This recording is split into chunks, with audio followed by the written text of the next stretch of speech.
Originally, Turok was a gold key comic back in the 50s about a Native American Kiowa Indian warrior that stumbled upon a hole in the ground in the desert that led to a place called the Lost Land where dinosaurs roamed. The story of Turok 2 revolves around a character known as the Primogen that was basically inadvertently responsible for the destruction of the universe that existed prior to ours. He caused that destruction because he sought to see creation. In that destruction, he destroys one universe and creates another one. Unfortunately, the creation of that universe centered around his ship. So all of the destruction that he unleashed basically started coalescing around the wreckage of his ship, and basically the Lost Land now imprisons him at its core. He has been awakened and is trying to escape. He is using his telepathic influence and intellectual prowess to influence the weak-minded and evil creatures of the Lost Land to help him escape.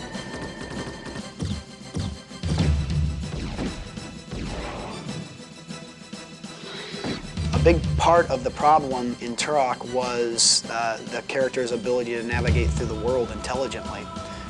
We've written an entire new segment of the AI that actually allows the characters to navigate very intelligently through an environment. So where you go, they can usually get to. Even though the player may have faster, quicker, or more elaborate acrobatic means of getting there, the enemies in this game are very tenacious and they'll find you.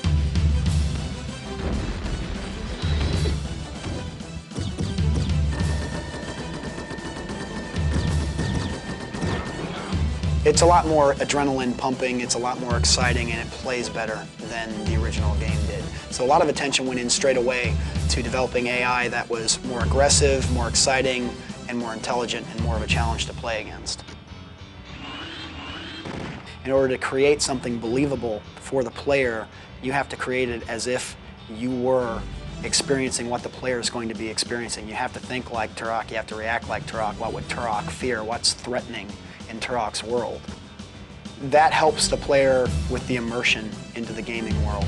Turok 2 also involves a very intensive storyline that we draw the player into that keeps them motivated, keeps them with a plot, keeps them with missions, in a sense of usefulness or purpose in that world. That's a big improvement over the last game because it really didn't exist.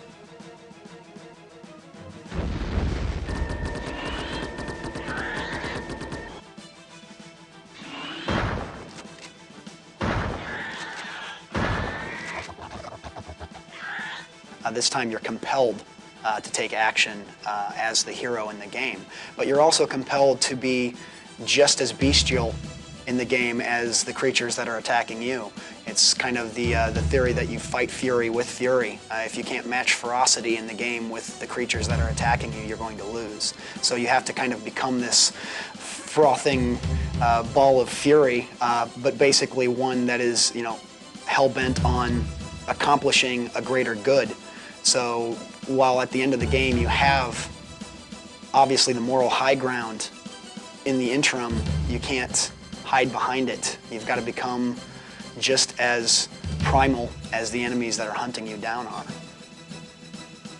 For Turok 2, we still have weapons that blow up bigger than the weapons you had before, but we also have weapons that specifically affect other creatures in specific ways, some of which are downright cruel, and others which are just visually very, very impressive, but all of which are far more varied and interesting than what we did in Turok. One of the most important aspects of the game, it's what sets us apart as far as I'm concerned from every other game of this type on the planet. Nobody does weapons better than we do. Nobody. And we're going to keep it that way.